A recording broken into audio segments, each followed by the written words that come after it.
Hey guys, today I'm going to be doing an unboxing and a test of this impact driver. We got it from Bunnings for $50. It's the skin only.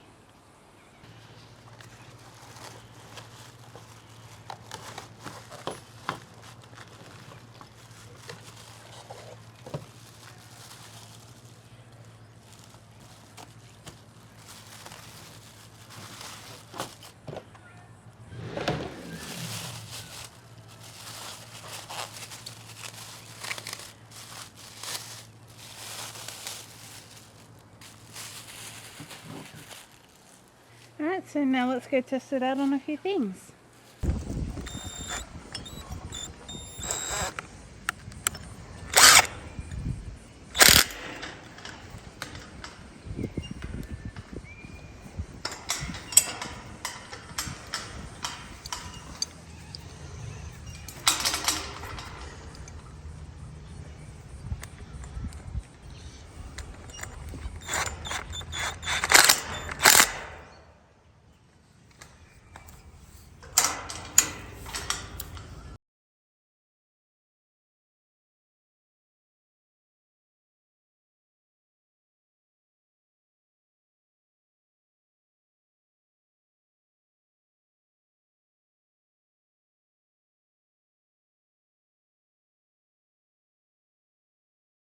So my initial thought on this tool is that it feels a little bit plasticky, but it still gets the job done. I hope this helps someone.